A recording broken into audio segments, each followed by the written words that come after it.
Thank you everyone for joining. Thank you everyone for joining.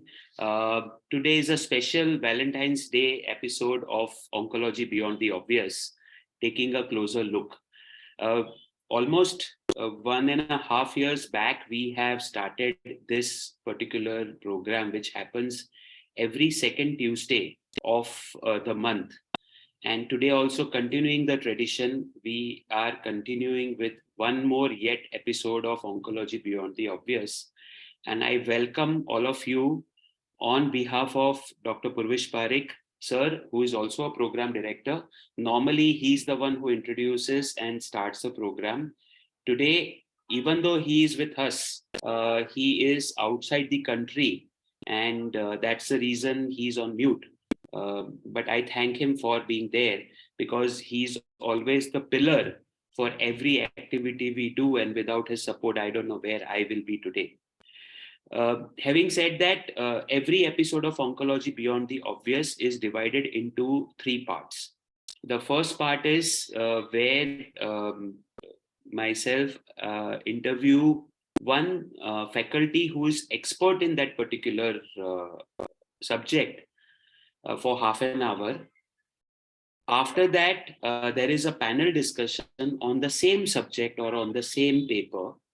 And in the end, the third part, there is an expert who gives his or her expert comment based on 1.5 hours of discussion or deliberation. Today, we have a very unique, very unique subject. Unique for 2 reasons. One, there is something which we have been doing for last 25 to 30 years, and Dr. Vaid sir would be a better person to give the exact years, where we have been using Folfox, Folfiri, Folfirinox, where 5-fluorouracil is divided into 2 parts. The one part is bolus, which we give within 5 minutes, and the second part is continuous infusion for either 2 days, 3 days, 4 days, 5 days, whatever we decide. So we are discussing, do we really require the bolus 5-FU when we are already giving infusional 5-FU? So we are revisiting our practice for last 30 years. And second unique thing is we are discussing a poster. So far, the tradition of Oncology Beyond the Obvious is that we discuss the full paper so that we can discuss much more in detail. But we realize that this poster carries an immediate clinical impact, and whether this poster ever be a full paper or not, that also we don't know. So and that's the reason we are discussing this poster. So as the thing goes, I will first present the 7 to 8 slides. What are we discussing today? And can I have my first slide, please? Okay. So this poster was presented in GI conference of 2023, that is this year. And the title was Analyzing the Impact of Eliminating Bolus 5-FU in Common Chemotherapy Regimens in Colorectal Cancer.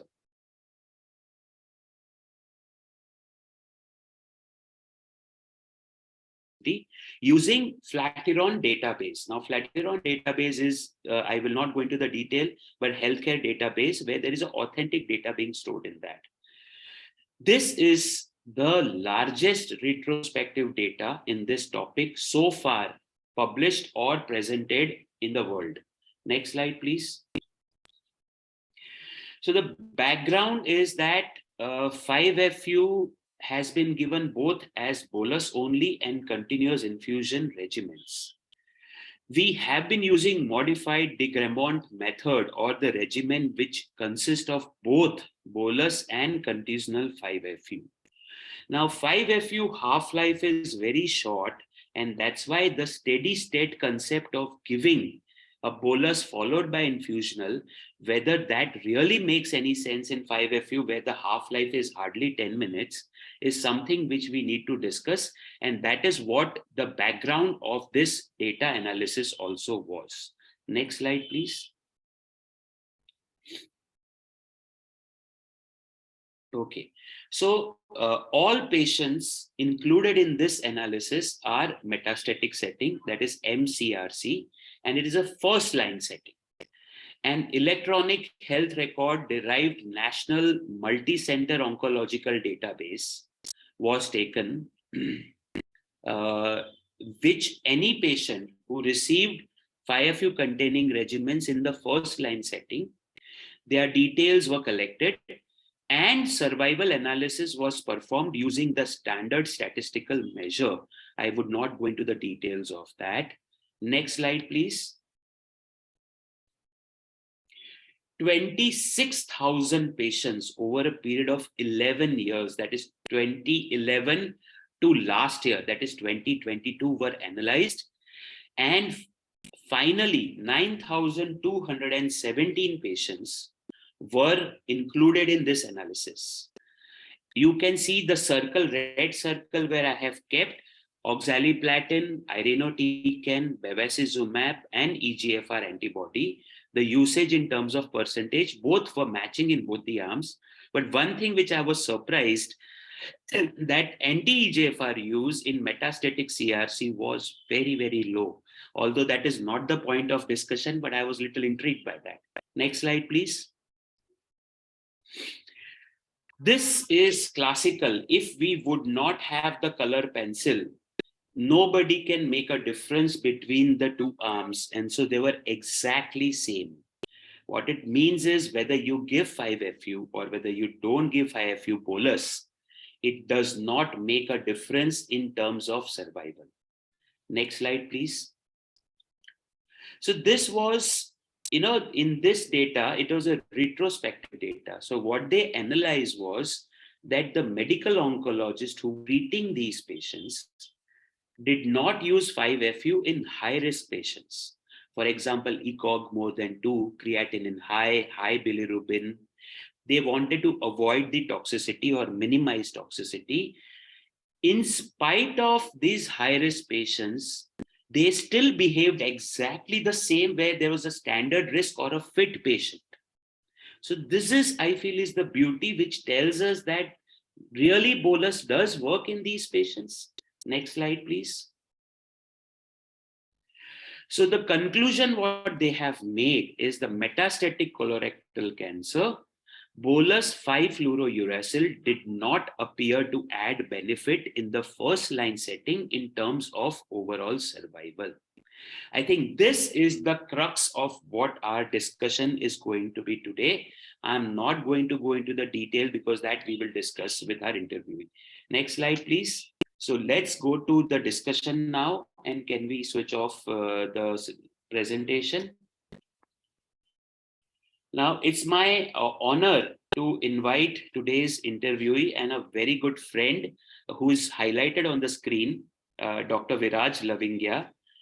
Dr. Viraj Lavingia is one of its kind. Gujarati mein we say ek namuna hai, but he's not namuna. He is probably the first dedicated GI medical oncologist. I think so in India, nobody has taken this path where their practice is going to be only GI medical oncology.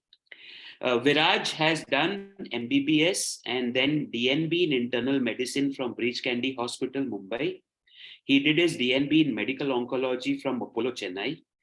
He was awarded, or he was given an award of EICC Fellow in the City of Hope, USA, for HAI chemotherapy, that is hepatic arterial infusion chemotherapy in liver-limited metastatic colorectal cancer in 2016.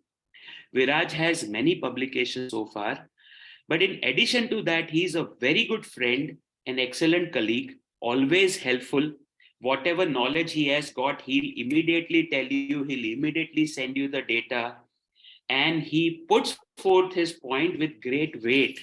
And that is something which I really like about Viraj.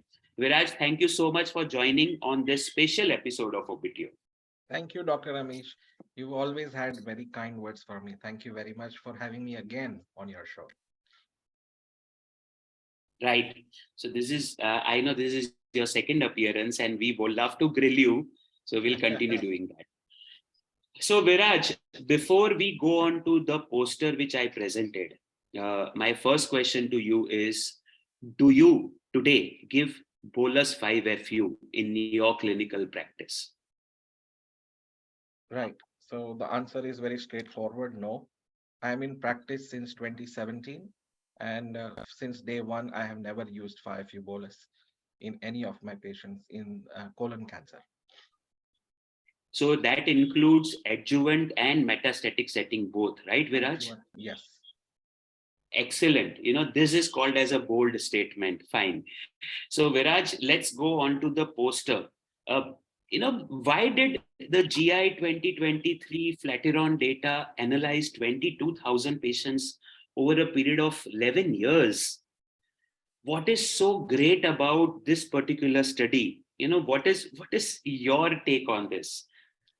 So we know Flatiron is a big healthcare industry or healthcare company in America, and they do all these retrospective analysis for usually pharmas. I remember there was a Flatiron study with palbociclib also, the real world evidence in breast cancer. So these are of the same types. When you want a real world experience, the Flatiron database is a good way to peek in and see the retrospective analysis. Now, across all America, there were 20,000 patients in 10 years for stage 4 colon cancer. That's a huge number. We don't see there's that many colon cancer in India, or we don't maintain such a database in India. And about 9,000 odd patients were actually fitted what they wanted to ask question, which I believe is still a huge number. For a question like this much data is more than enough, I think. Okay, perfect. So, let us go to the history, 1970 or maybe 1957, when first time 5FU was discovered. Where is the concept of bolus 5FU come in? What was the scientific rationale for it in using in FOLFOX or FOLFIRI or FOLFIRINOX? Right. So it's going to be a little bit long answer. So please give me a few minutes. Um, 5FU, like you said, was discovered in 1957, or at least it was published in 1957 in Nature. Um, uh, and it was in mice models, right? It was an in vitro study, and where they showed an amazing responses in colon cancer tumor cells in mice.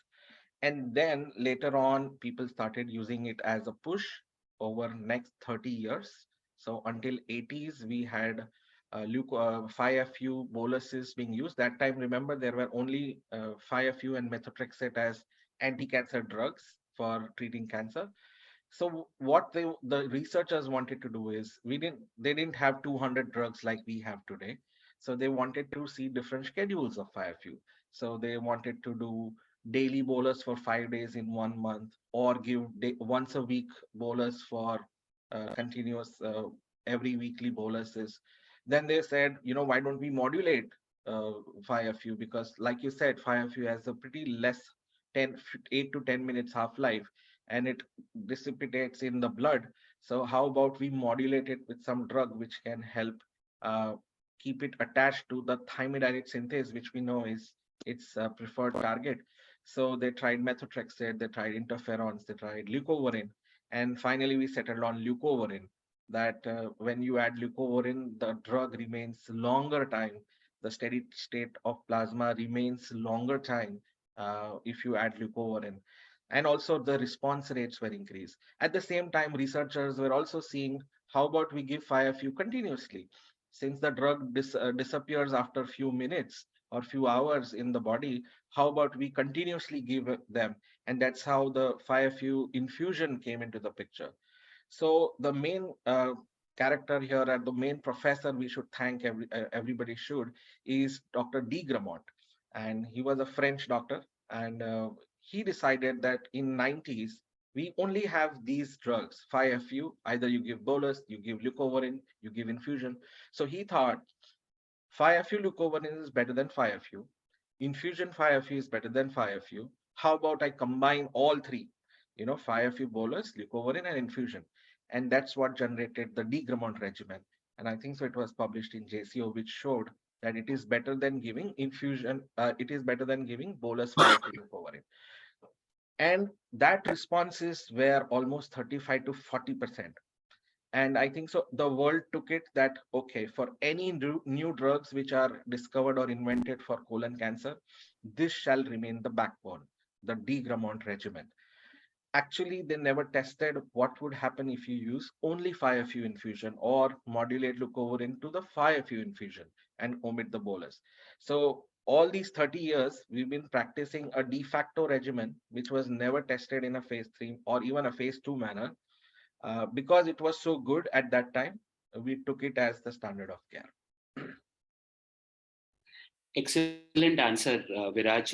You have given a detailed this thing. We will come to de facto word a little later.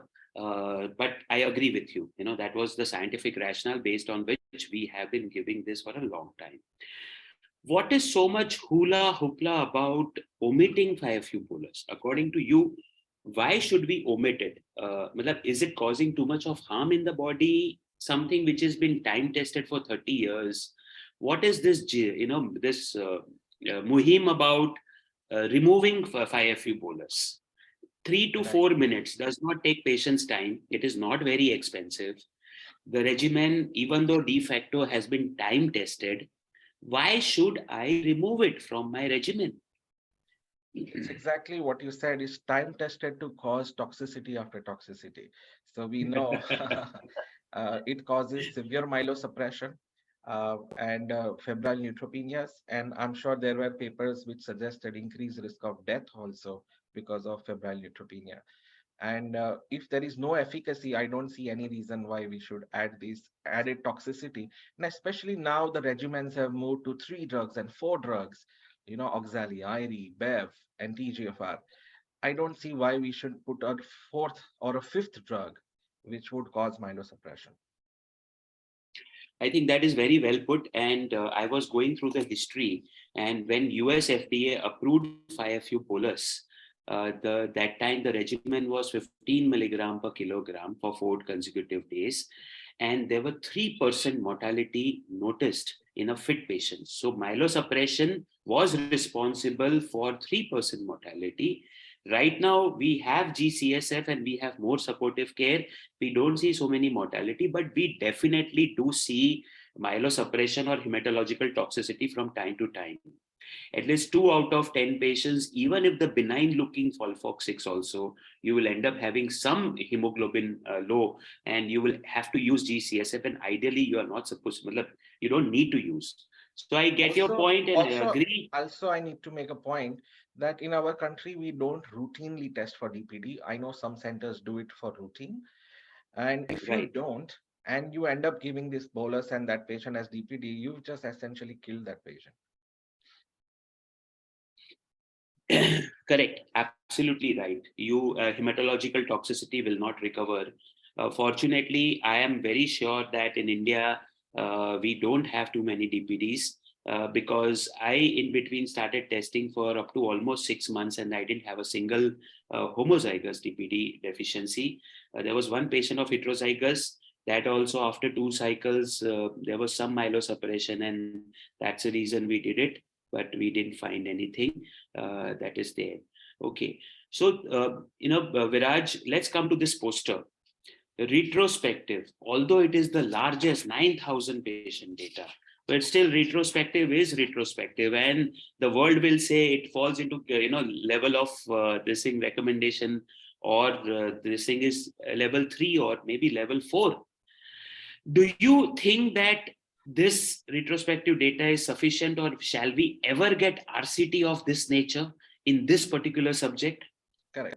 In today's era, when predominantly 9 out of 10 trials are pharma sponsored, I doubt whether we will have such a RCT in our world unless one of the cooperative group decides to run a trial. But I was very clear, even before this paper came, there were other retrospective analyses before this as well. There were a few hundred patients here and there. And for the fact that we never knew whether it worked, and we just took it as a standard 20 years back, I was pretty clear that this 5FU bolus was never required. And after this poster, I remember I attended ASCO GI 23, and with all the spotlight trials and all the immuno trials, which was the most talked about study in ASCO GI, it was this poster. So, which tells you that 1,000 GI oncology people who came there were only talking about this poster and not the multi-million dollar drugs that were being developed. That Wow. should just tell And you. that's why we also picked up in OBTO. Great. I was so happy when you picked it up. Right. And Viraj, tell me, apart from this poster, do we have any other telltale evidence where we can safely omit 5FU bolus when we are talking in bolus 5FU? Uh, as I mentioned, there were some retrospective analysis before this study also. So this is the largest, but there are others which showed the same effect. And also we see in head and neck, we don't use, like I see my colleague giving TPF and he doesn't use either leucovorin or 5FU bolus. So, or even in breast cancer, uh, I don't know, 5FU is a little bit prolonged, not a bolus strictly, but even there we don't use leucovorin. So all these are heterogeneity of infusing 5FU in cancer, and we have to understand why, because it was discovered in the era where that was the only drug to play with. So they were playing with different modalities of administration. So, when you are saying the JCO 2020, Dr. Vamshi is writing in breast, we give IV push. So we'll ask Dr. Vaid sir to take that. In 2020 JCO, there is a data of 133 patients where they omitted 5FU bolus in the two arms, and they found that there is no difference in the OS or EFS. And Viraj, you were telling me day before yesterday when we were chatting about this poster that the latest all phase 3 trials are taking modified FOLFOX7 as their standard of care, and which does not have 5FU bolus. Correct. So that should end the debate. Then we should end the OBTO today with that. No, Viraj, tell me, if the world has moved on, why did this? I pronounce this as Flatiron, you pronounce it Flatiron. Why did they take only metastatic? Why didn't they take adjuvant also? Shouldn't that have been taken so the debate would have been over once and for all?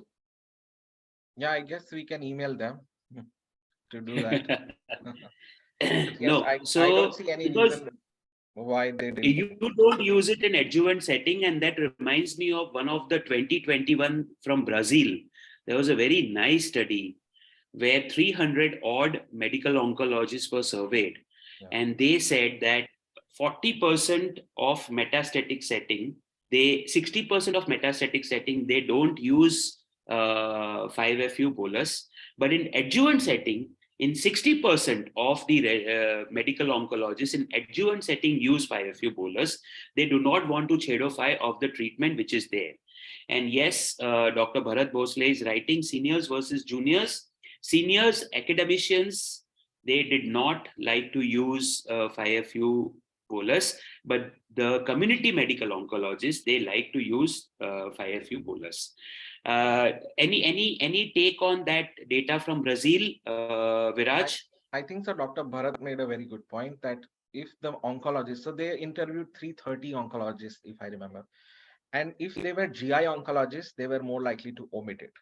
So, and the community oncologists were more comfortable in practicing what was there in the guidelines. So, I think so. This should tell us that the message should be very clear from your OBTO today, that 5FU has to be omitted from FOLFOX at least, or FOLFIRI or FOLFOXIRI. That's great. I think we have 5 more minutes, so I will touch the another important part. We will talk about adjuvant setting, but I will touch about another part. Leucovorin or folinic acid was basically given, as you rightly said, so that the 5FU bolus remains in the plasma for a longer time. Now, if we are omitting 5FU bolus, does leucovorin or folinic acid is required, or should we omit that also? Yeah, so I think so. Again, this was a very hot topic on Met Twitter. And when this paper came, everybody said, done. Now leucovorin is not required anymore because when leucovorin was discovered that it can modulate 5FU, remember it were all bolus regimens. It was never intended to modulate the infusional 5FU. Having said that, Dr. Kone from Germany did do this brave study where he did 5FU leucovorin versus infusional 5FU leucovorin versus infusional 5FU alone. And surprisingly, 5FU infusion plus leucovorin had 1 month better survival as compared to infusion, all infusion alone. Now, I couldn't understand the logic behind it, but that is the randomized phase 3 data we have.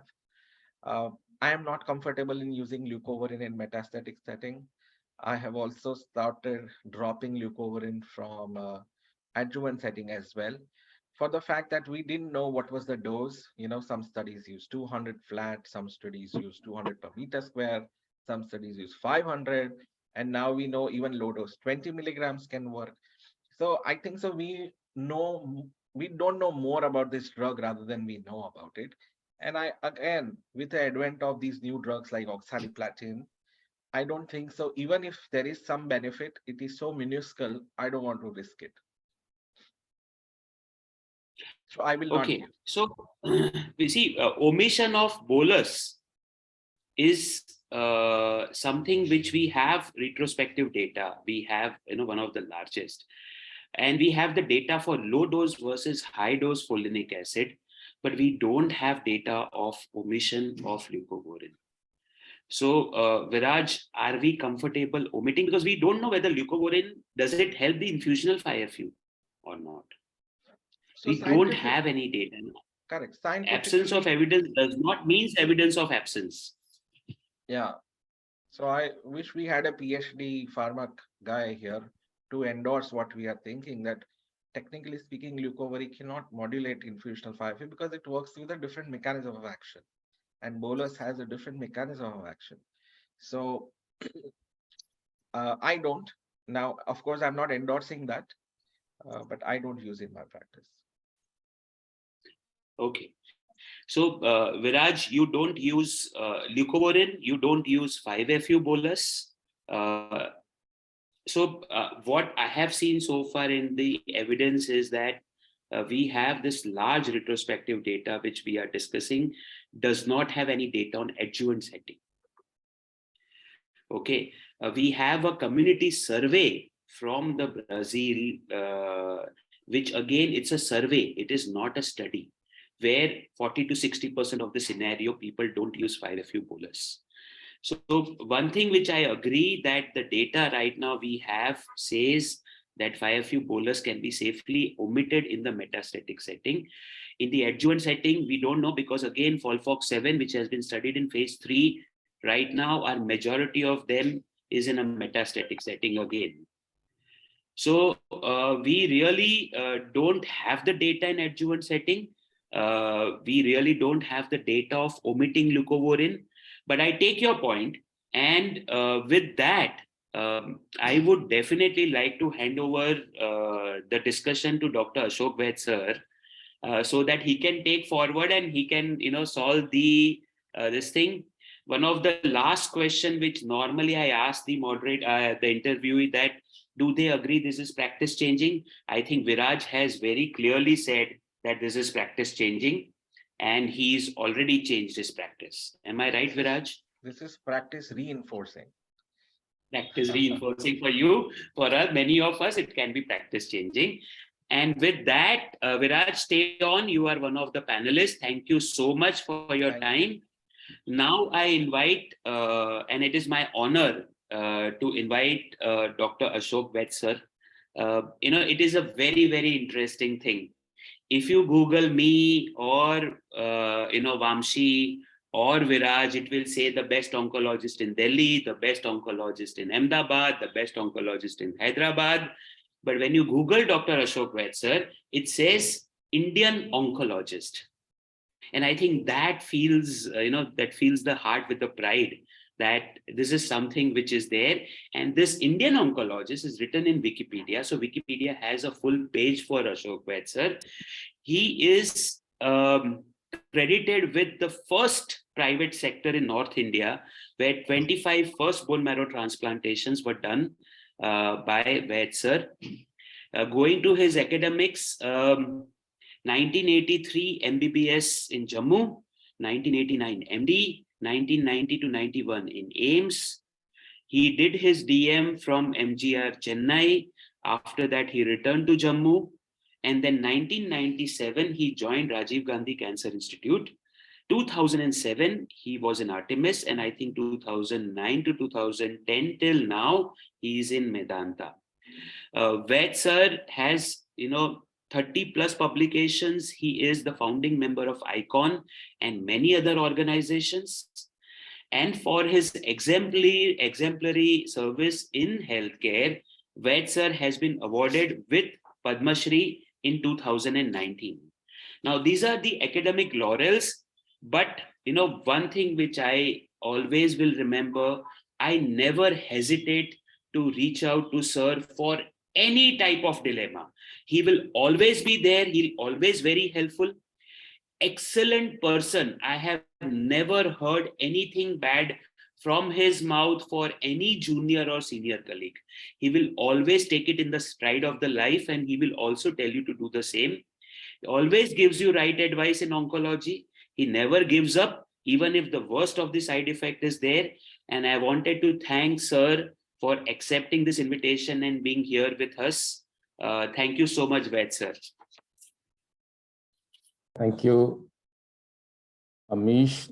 You've been very, very generous. And thank you, Purvish, for that call on that early morning and almost making me accept it and say that you have to do it. Okay.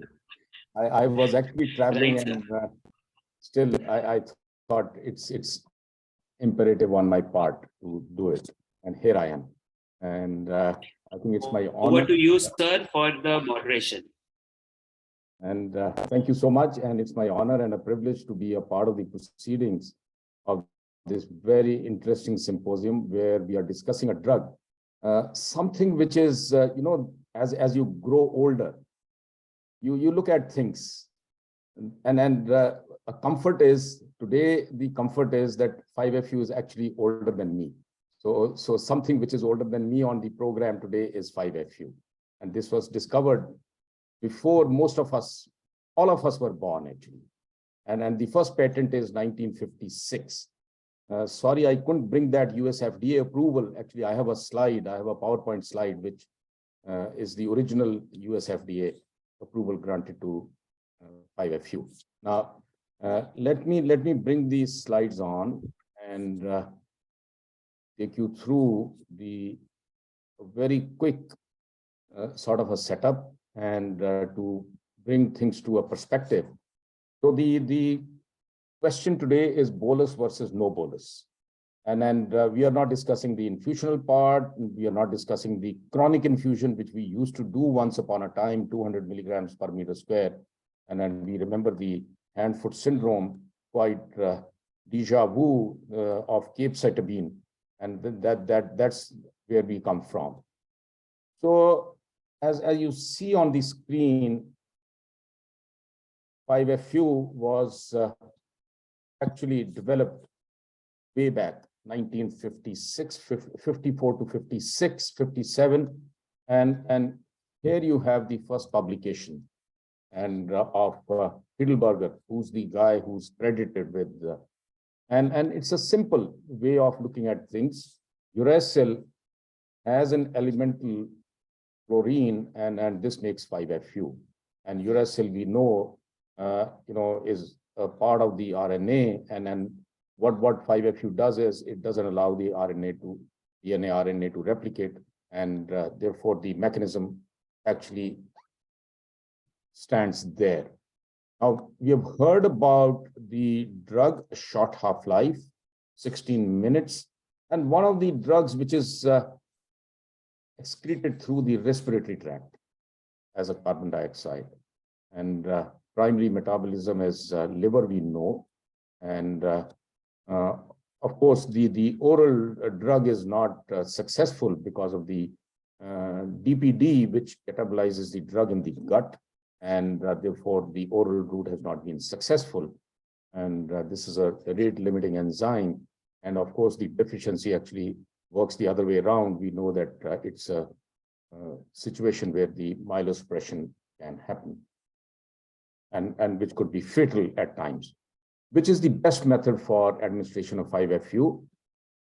Now there we are. Let me now come to our panelists, and the panelists for the day are Dr. Bharat, Dr. Ajay, Sachin, Vamshi, Ankur, Chandrakant, Viraj. You heard that very elegant, exposition of the knowledge, and Prashant and Ghanshyam. So Dr. Ankur Bahal will not be able to join. He's stuck in Okay. the ICU in an emergency. Okay, so fair enough. So we still have enough number of people on the panel, and I throw that open. This is the mechanism of action of bolus versus continuous. We have heard about it, and I leave it to the fastest finger first, whoever takes it. And anybody wants to dwell on the bolus versus continuous once again. We are not talking of the chronic infusion. The earlier days, what we used to do for maybe several weeks at a time. And I invite any one of the panelists to take this. Hi, sir, Vishwas here. Also, yeah, Ghanshyam, excellent. So also, the second question will be linked to the leucovorin issue we were discussing, and I'll pose that to one of the panelists next. Ghanshyam, let's go ahead. You have the slide here in front of you, and there is a meta-analysis which is actually listed at the bottom part of the slide. I think you could take your time to educate us more. So be it a stomach, be it a colon, since we are discussing colon, and be it a pancreas. So these are three cancers. So FOLFOX, FOLFIRI, mixture of FOLFOX and FOLFIRI, or FOLFIRINOX in a curative setting, palliative setting. So all are there. So off late, so everybody of us has seen. So be it a low albumin or a bilirubin, which is a bit rise, or a higher creatinine. So we have started omitting these things. So unless until in my practice, somebody who carries a prescription from Dr. Ashok Vaid written, or a Amish that you Advani sir were 5-FU bolus. So maybe last few years, so even in a curative setting or a palliative setting, I'm not using a 5-FU bolus. Otherwise, continuous infusion for these three diseases, stomach, colon, and pancreas, has been a standard, sir. And for breast cancer, we are hardly using CMF these days, only in a rare elderly 75 years patient where we know that anthracyclines and taxanes may not be given. So they may be a one patient per year. Otherwise, a McDonald's regimen, again, where 5-FU and leucovorin, again, 1 or 2 patients per year. Otherwise, most of us 5-FU is a continuous infusion, be it a hidden neck cancer also. Thank you, Ghanshyam, for that. And can I come? Yeah, can I? Ajay, yes, about the toxicities. Now, Yes. looking at the toxicities. Yeah, so about that. Yeah, so as you already mentioned that the bolus has half-life of only 16 minutes in comparison to the continuous infusion. So by having a half-life of only 16 minutes, the steady state cannot be achieved with such a short half-life. You need 5 to 6 half-lives to achieve the steady state to really achieve the cell kill. So this is one of the major disadvantage of using bolus, and the major advantage also of using the continuous infusion, and it will also maintain the dose intensity also. Excellent. I think that's a very valid point. And Dr. Prashant, So, if I come to you. Okay, Vamshi, you're there. Okay. Yeah, sir. So I think I'll play the devil's advocate here. I think suddenly we have this topic and all panelists have decided that 5-FU bolus should be thrown out immediately. So see, the idea is the trials have used 5-FU bolus with the FOLFOX, and we just don't have a trial which will tell us whether bolus can be omitted or not. That's a fact. We are extrapolating from a lot of things, and which tell us that possibly you can omit it. Now, the original trials did compare Bolus, Folfox versus IFL, Folfiri versus IFL, and that kind of told us that yes, giving the combination helps you more. So the discussion really is not whether Bolus can be completely omitted. Is there a trial for it? Not really. The reason why we would like to omit is the toxicity. Coming to your point of the half-life and the activity, both are working differently. So the Bolus is good enough to get the 5-FU incorporated into a DNA and RNA. You are not really looking at the half-life and a steady state here. That is useful for the thymidylate synthetase inactivation. And in fact, that's what I also put in my chat. Logically, leucovorin actually stabilizes that complex. So if, I'm not again a biochemist like Viraj was saying, but when you look at that point, possibly leucovorin is going to be more useful in a infusional rather than a bolus setting. So for me, I continue infusional along with leucovorin because of this reason. Bolus, I do omit in metastatic because of the toxicity and whenever the PS is poor. Adjuvant, I am sticking to the trade data which is there of the Folfox 6. Folfox 7, again, Dr. Amish is asking with Folfox 7 is the recent standard arm. Is Folfox 7 being compared to Folfox 6? As per my knowledge, not yet. So I don't know. I really don't know the answer to that. So Vamshi, looking at the toxicity versus the benefit, is the paradigm so weighted against the bolus? Again, we logically it may not help much, but if you want to make a statement today that today, just after today's meeting, stop bolus for everything, I think that's taking things a bit too far. Possibly we can have to decide on the toxicity versus the benefit. Sir, Let me extend my question. Yeah. Since you are on this subject, that this statement is true and applicable to everyone or to a group of patients. Can I interject? sir. Vamshi? I think Dr. Ajay wants to make a point, sir. After that, I Yeah. Ajay, go ahead. Yeah, so I partly disagree with Vamshi because the role of calcium leucovorin is only, if you are giving the bolus, and it doesn't have any role when you are using the infusional 5-FU. Please correct anyone if I'm wrong. Let us be cognizant of the fact that some of these tumors may be tetrahydrofolate deficient, and it may not be as black and white as we are actually looking at it to be. And then there might still be some role. We don't know the dose. Now, as Viraj had mentioned, that this is a drug which came in on without any background, the research on what dose should come in where. Look at the old Mayo protocols or the other protocols. 20 milligrams per meter square with a bolus was just found to be enough. I think these are the points, which still need to be debated. If I may ask Prashant to come in on that, the leucovorin issue, how does he feel about it? No, I feel, sir, basically, I was just hearing this, practicing in the same country. I'm almost doing opposite to Viraj. I use 5-FU bolus. I use calcium leucovorin today also, and I don't use triplet for the first line in metastatic setting. So I just so I feel that still 5-FU bolus makes sense. My point is basically don't go through only this Flatron database, because this old database, if you go back and see, this 1,900 people who have got this 5-FU bolus, maybe so not unfit people probably, and they have given a Kaplan-Meier telling that both have got almost same survival. But by seeing this, I don't think so. What toxicity we are seeing? I don't see much toxicity, or at least in the fit patients, I don't see much people dying because of bolus 5-FU. They are dying due to cardiac issues. That is due to the infusional 5-FU.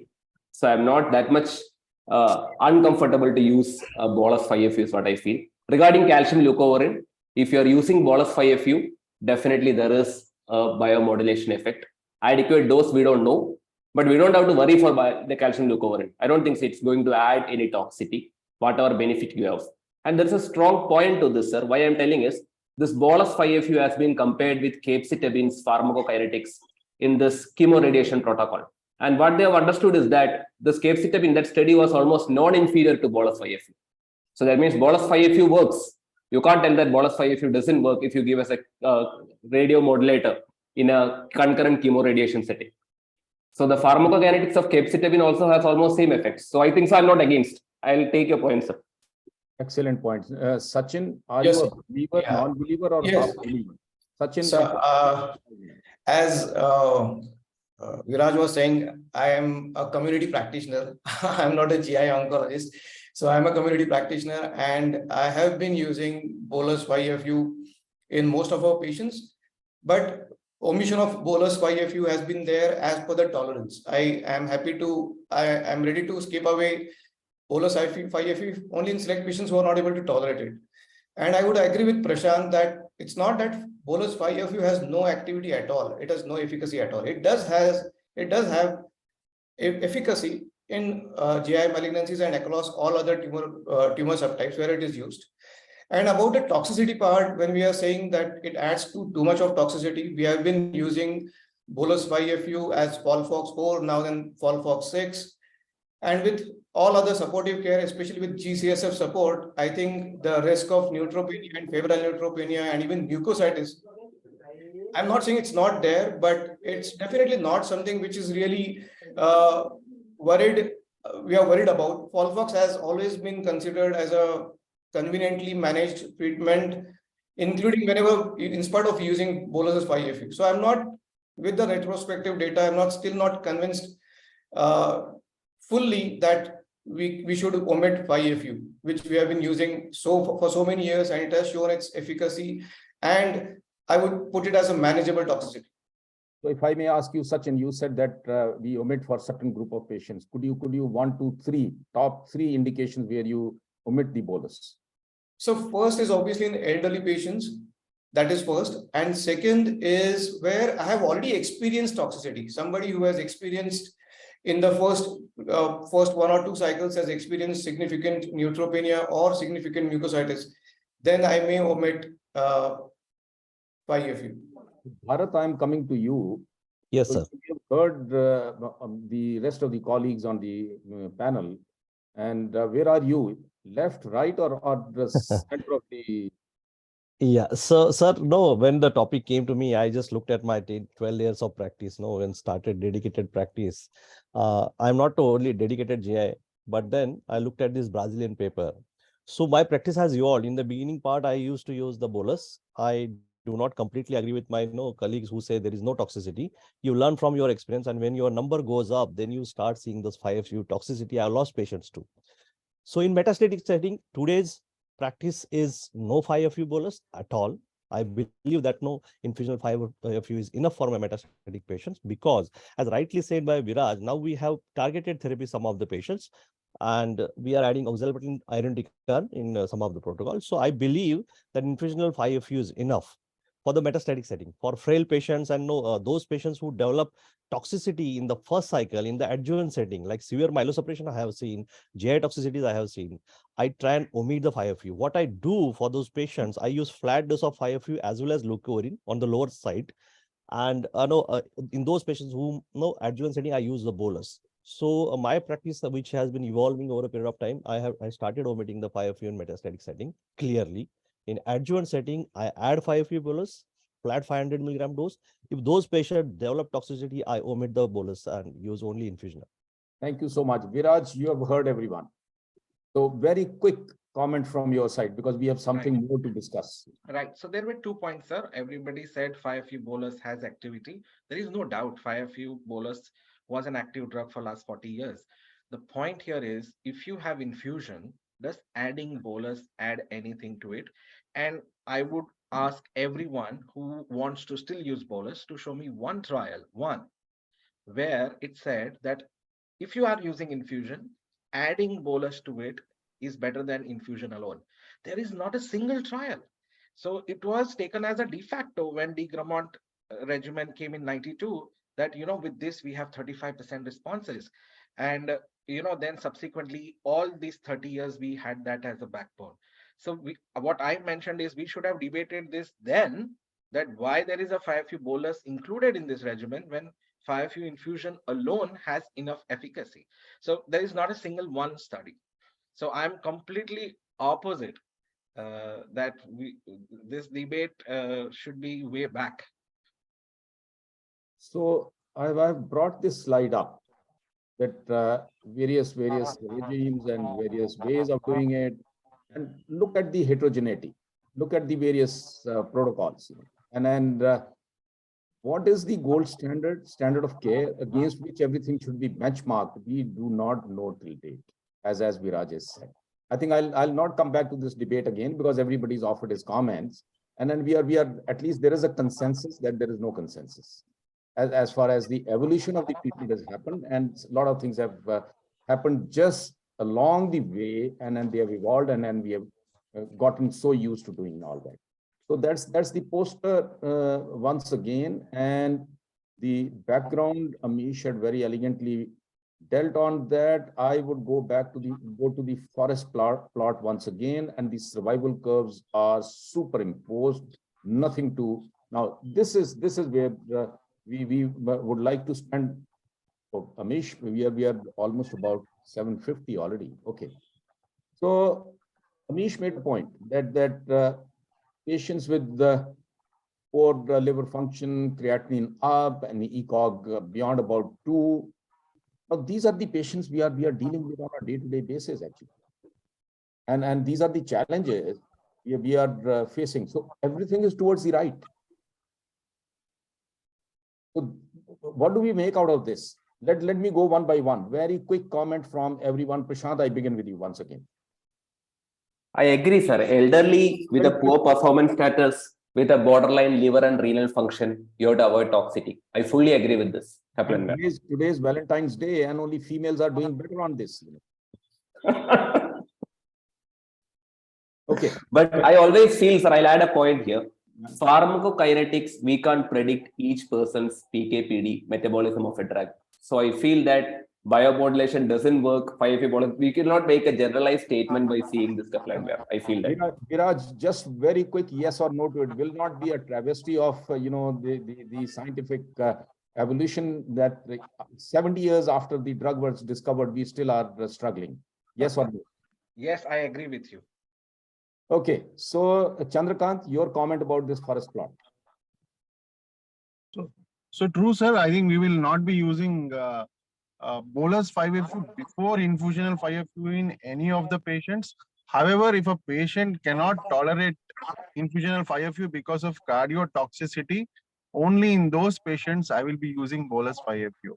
Not in addition to infusional 5FU, but an alternative to infusional 5FU in those patients who cannot use infusion for whatever reasons.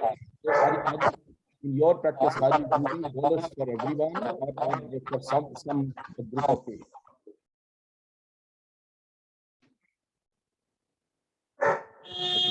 Lost the connection. Sachin?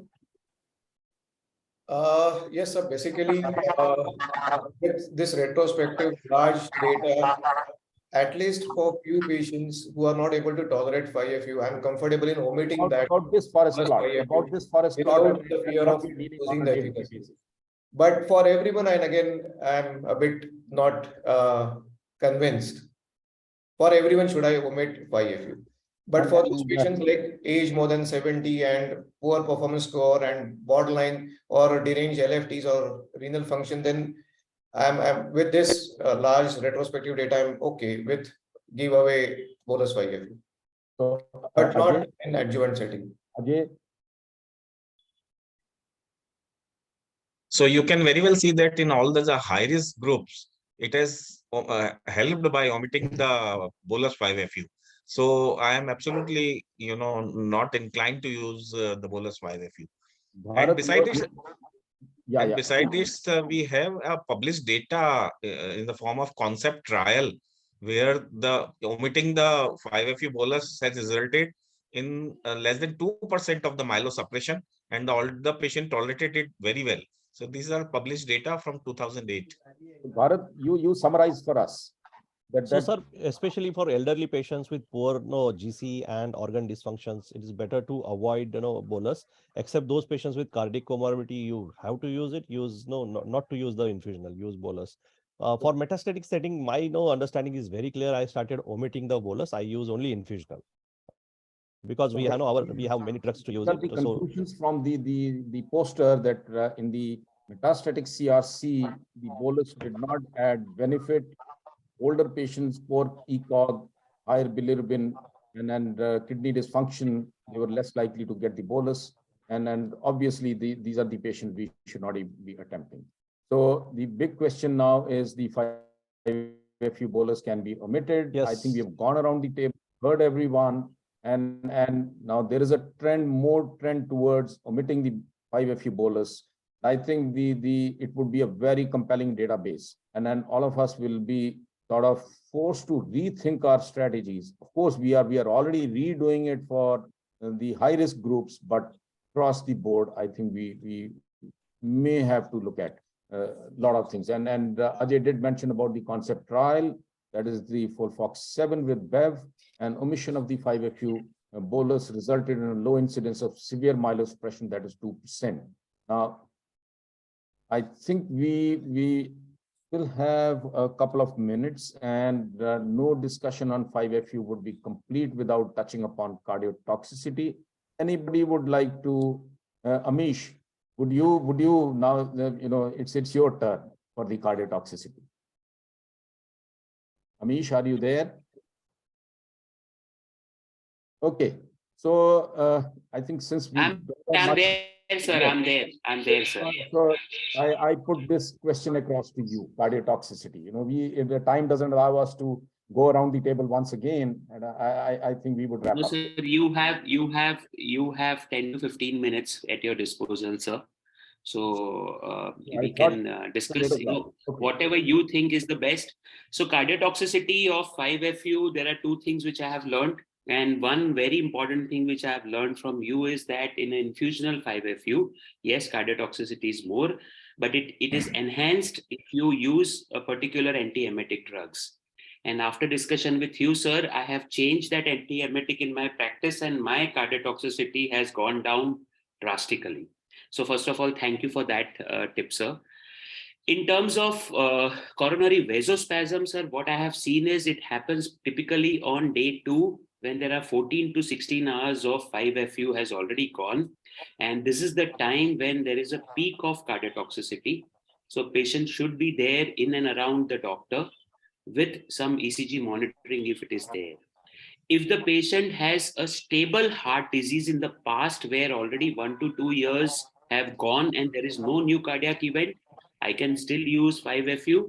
But if the patient has unstable heart, I don't use 5FU, sir.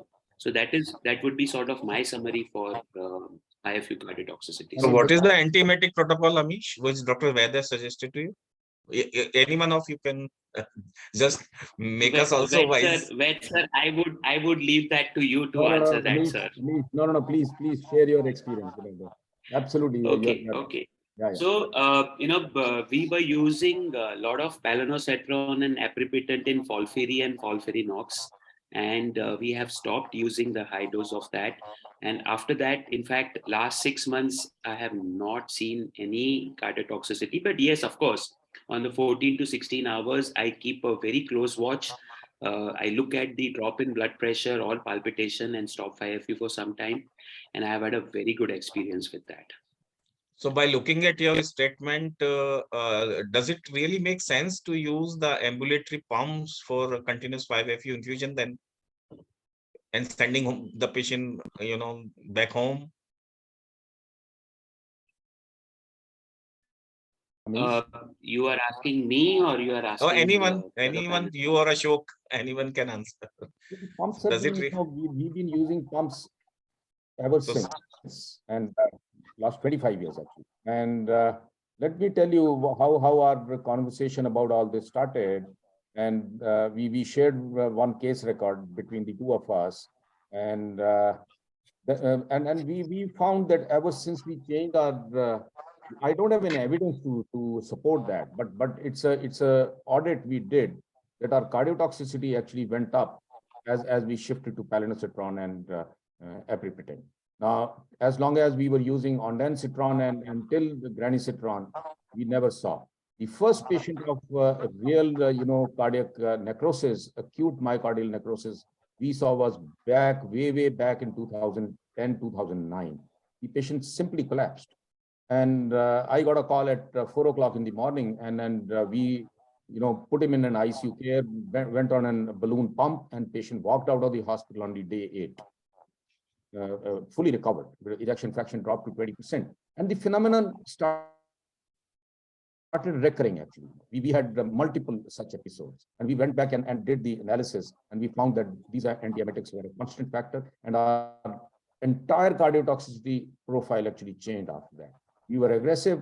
We didn't, all patients walked out of the hospital, but we have changed our strategy, the antiemetic strategy after that. So that's one learning. The second learning, let me share with everybody on the panel, is that the initial drop in the ejection fraction, patients do have palpitation, but patients complain of a lightheadedness. And then that's the time when the ejection fraction is dropping. Probably that's the time when patients start experiencing.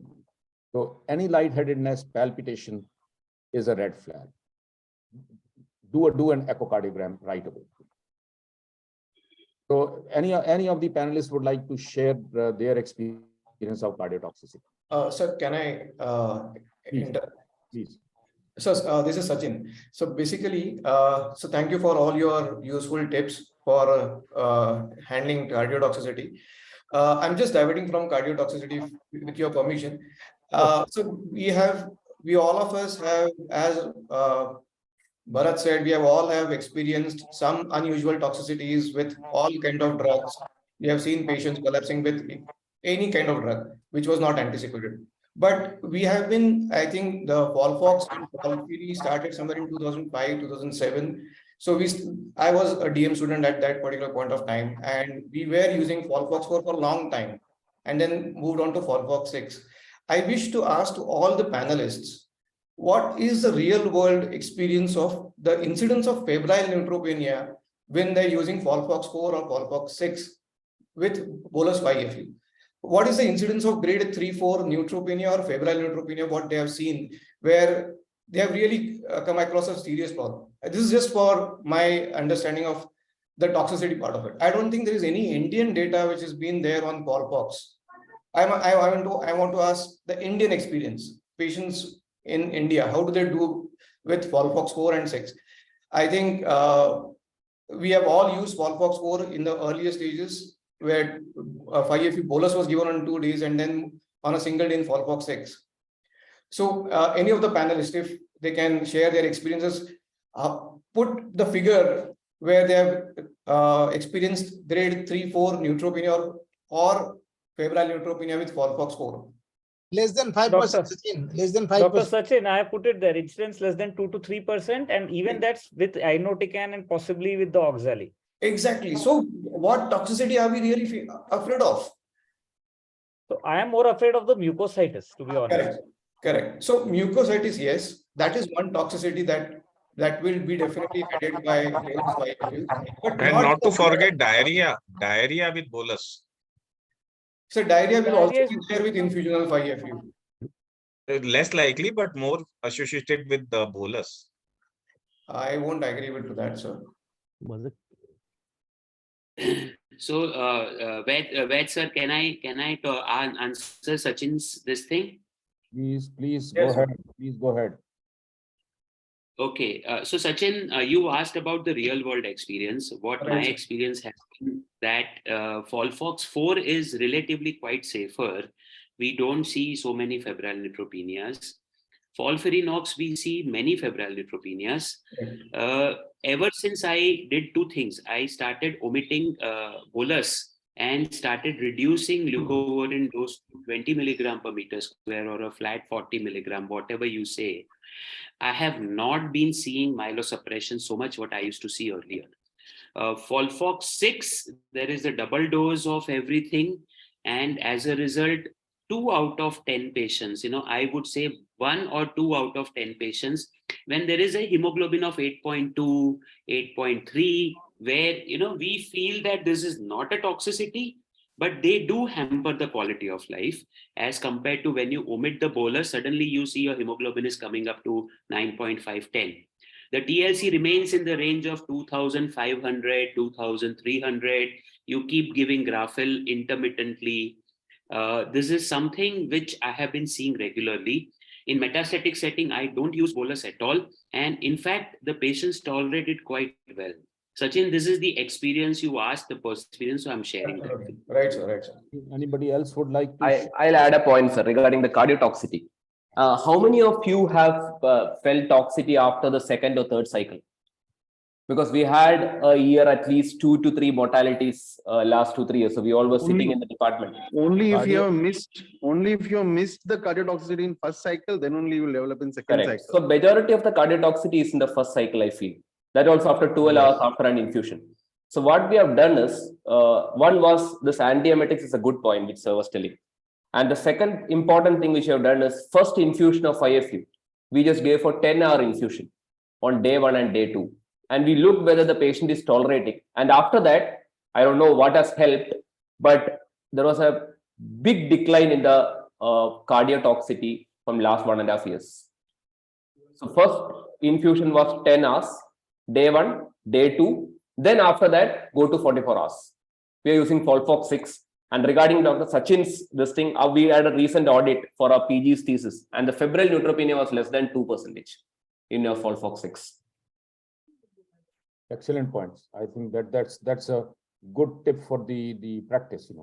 So if any other comments before we wrap it up, and now just parting sort of a discussion, because we have oral formulations today available, so many of them, and then we are resorting to use of Capox as an alternative to FOLFOX, and a lot of times we feel more comfortable that the patient is not going to be in the hospital, patients don't want it. So just a couple of minutes about the shift to oral fluoropyrimidines. Let me go around. How often, Bharat, how often do you do it? So majority of my practice is Capox as compared to FOLFOX, because it requires admission, infusional pump, because most of the patients come out of Mumbai, so I can't call them again to remove the port needle. Or so I use Capox mainly. Ajay, in your Started using the trifluridine. So not much of the experience, but more experience with capecitabine. So Capox is Yeah. Is a. It is just I'm learning about how to use the trifluridine combination, but only 5-6 patients. And Capox, what percentage go on Capox and what stay on Capox? 50-50? 50-50. Sachin, yours? So I'm more comfortable with FOLFOX. I'm not bit comfortable with Capox. Vamshi is not there. Chandrakant? Sir, I'm very much there, sir. Oh, Vamshi, you are there. Yes, sorry, sir, I'm here. My apologies. My apologies. Ankur is not there, sir. So two things you have to two set of comments you have to offer. One on the Capox versus FOLFOX, and the second is about the cardiotoxicity. Your experience about cardiotoxicity. Quick comments because now Amish must be looking at his well. So Capox and FOLFOX, I would say half 50 to 50% Yes. Capox, 50% FOLFOX. Right. Cardiotoxicity, one very bad patient who developed on second day, and again, my experience so far has been it is slightly more common than encephalopathy. The patient of mine who landed in a ICU for almost 5 days was having both encephalopathy and cardiotoxicity. Oh my God. So yeah, it was a very tough 5 days for me when in those 5 days. So I've asked, in fact, several members in this group, I actually reached out for help in managing that patient as well. Okay. So cardiotoxicity, again, I agree with everybody. It is seen usually after 10 to 12 hours. And if 1 or 2 doses are done well, they usually don't have problems. Again, it is rare enough that I give my patients a number. I tell them very clearly, I put on pump and send them even back home for the cycle 1. I don't admit for cycle 1. I just tell them being very careful. Any issue, just stop the pump and come running to the hospital.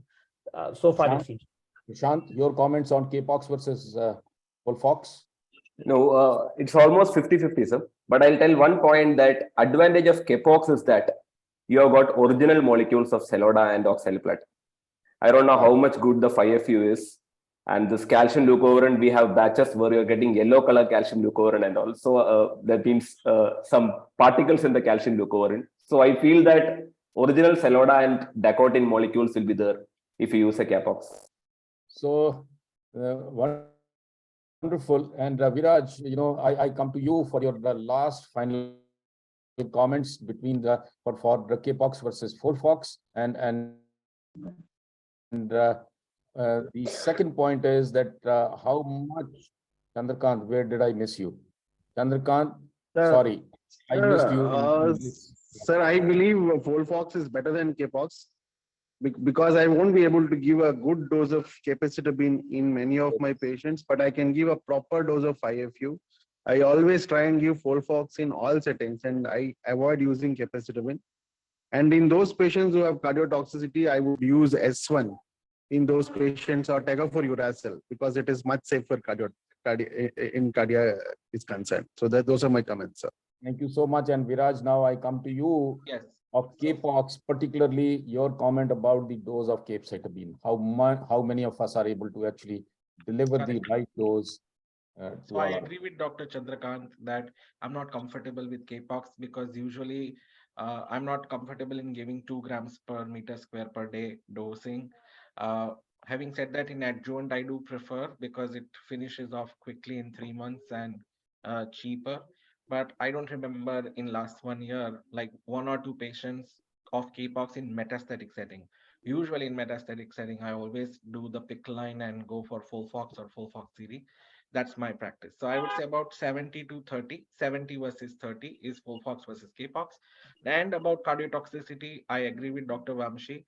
I don't admit them on day 1 as well. Just put the pump, and we have made a team where they can connect to our team if they have any issues. Last 3 years, we had 2 cardiac incidents, and I give about 60 new FOLFOX 5-FU infusion every year in different setting, and I have 2 so far. So pretty comfortable, and both were transient, both were managed pretty well. So far, luckily, no deaths. But NCAF is an issue. I had 1 bad NCAF as well. And about what the question you asked is dose of capecitabine. I think so. Let's show of hands who uses 2 grams per meter square regularly for their patients. I don't. I have to drop down to 1600 or 1700 per day per meter square. What are experiences with others?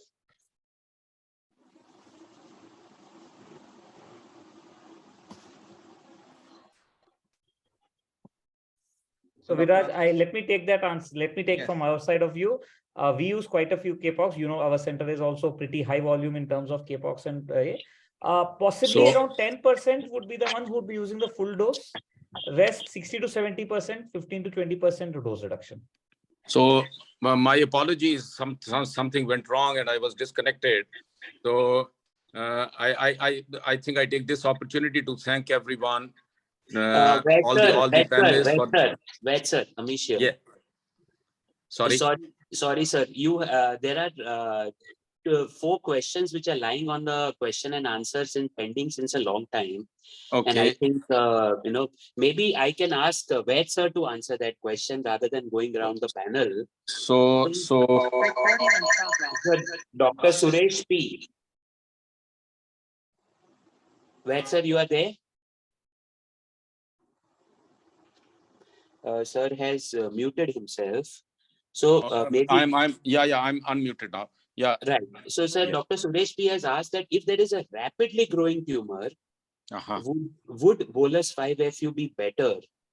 Because from the toxicity profile, it is clear that it affects the fast dividing cells, giving better response rate.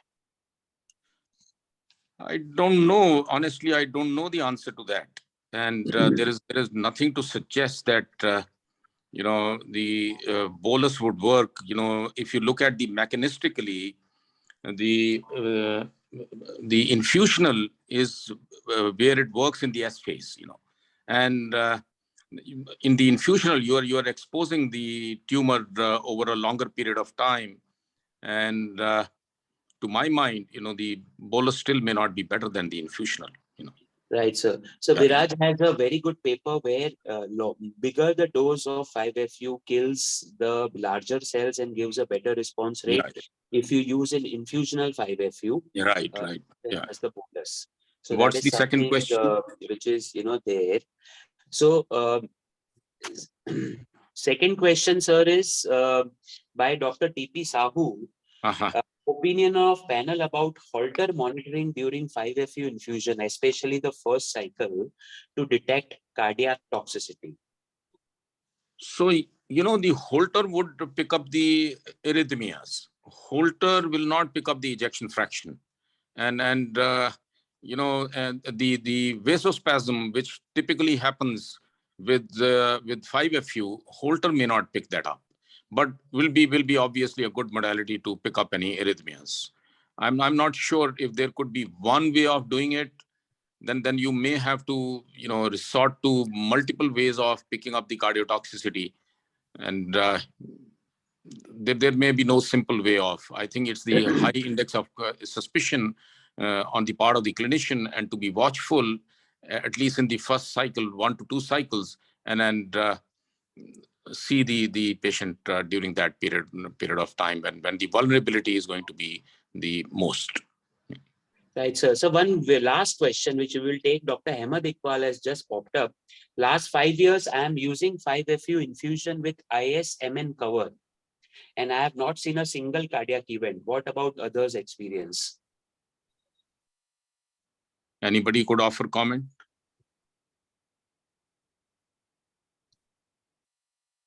Anyone, Viraj?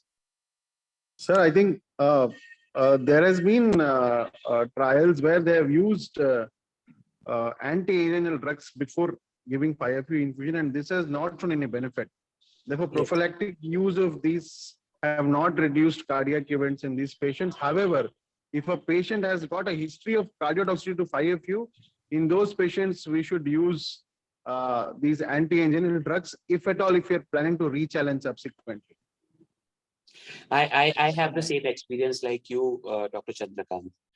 Okay, sir.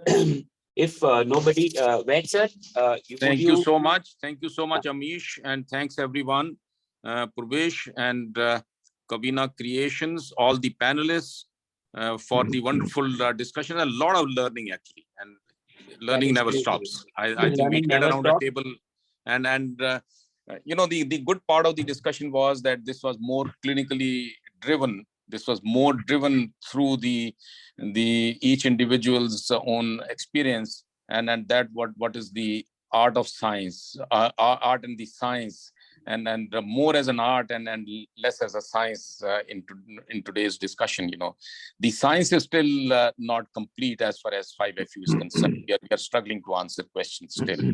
Thank you so much once again. It's been a pleasure to be on this panel discussion this evening. Thanks once again. Back to you, Amish. Sir. Thank you, sir. Thank you for accepting and conducting it so amazing. And as I have said, that the way I have learned from you, I'm sure all the panelists and every audience has learned how to manage at least 5-FU cardiotoxicity well. But sir, stay on, because we have another stalwart, Dr. Hemant Malhotra, sir, who is Amish, I have another commitment. I might have to leave for the time being, and no issues, my apologies. My apologies. Thank you so much, sir. Thank you so much, sir. All the best. Thank you, sir. So Dr. Hemant Malhotra, sir, has been a great supporter of OBTO from day one. And sir, the standard line hota hai, "Arey, bahut acha kiya partner tune aaj." His partner word gives us so much of encouragement that I really like the way he says that. So today, let us hear from Hemant, sir, what is his conclusion about this topic. Over to you, sir. Thank you, Amish. Am I audible and visible? Yes, sir. Great. So thanks again, Purvish and Amish. One more extremely interesting episode in this series. And good to see Ashok also after many, many months. I don't know where he is hibernating these days. Before I answer these two questions posed to me, 2 points. First, I've interacted with Dr. Viraj a few times, and he's as Amish said, he's a very brave oncologist to restrict himself to GI oncology. And I remember him being part of one of our GI tumor boards. So Viraj, wonderful to see you virtually and look forward to meet you in person. Second thing, Amish, I'm missing Dr. GS very much today. I know, because sir. this would be right up his street, and he would have made us so much wiser. And this was an area which he particularly liked. But I wish there was a way to connect with him from wherever he is. So now let me answer these two questions which I've been asked to pose. I'm actually a conservative oncologist. I don't change established treatment practices very quickly just on the basis of one study or one publication. So my answer to the first question, do I agree with Dr. Viraj, is no. I do not agree that it is time that we stopped and dumped and waste paper basket the Bolus 5FU. So there I don't agree with Dr. Viraj. The second question is, would you change your practice based on the discussion? So I was happy to see that half of the panel is as conservative as I am, and they would hesitate to change or stop giving the IV bolus. But I would qualify that with three things. I would be less, upset or unhappy in not giving IV bolus to patients who have significant comorbidities and who are frail.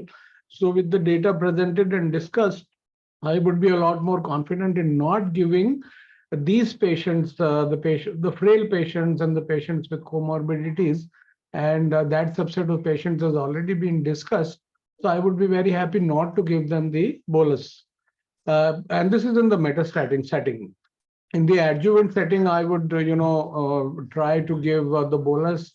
The conventional way of giving 5FU, I would follow and stick to that, at least in the adjuvant setting, till we have more data. Even though the bolus 5FU does lead to more toxicity, but all of us are used to managing these toxicities, and whatever little benefit this gives, I would not like to change treatment practice in the adjuvant setting till there is a guideline to support it, or till there is a level 1 evidence, in the sense that other than a retrospective study, even though a very large retrospective study. The second thing which I would change would be that in the metastatic setting, if in the first cycle I have major toxicities, either marrow suppression or mucositis, then I would be very comfortable in not using the bolus in the second cycle. So at least these two take homes, that I would be more, proactive in not giving bolus in patients who have grade 3, grade 4 toxicities, and not using the bolus in patients who have significant comorbidity. And I found the discussions very interesting, and the paper and one small prospective study also very interesting. All the panelists were very knowledgeable, and it was a learning experience for me. And I appreciate the effort put in by Dr. Parikh and Dr. Amish. Thank you very much. Thank you, sir, for such an amazing conclusion. But I think today what I have learned is, as Hemant sir said, that I'll be less worried to omit bolus 5FU based on the discussion so far and the publication so far. Yes, hello. Yes, sir, you're audible, sir. So we can hear you, Amish. Go ahead, please. You can hear me?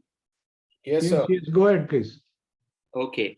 So I think one thing which is established today is that we would be less worried about omitting bolus 5FU in the particular clinical settings. I think many of us do not use 5FU bolus in metastatic setting, and we would not be wrong because we have the data now to omit that. In adjuvant setting, I don't think we have enough data. It is everybody's personal choice what they want to do. And as far as folinic acid, we do not have any data where we can right now omit folinic acid. These are the take home which I take. And I think with that. So Amish, can I make one more comment? So actually, yes, I am a big fan of oral 5FU capecitabine, And I would prefer to use capecitabine wherever I can.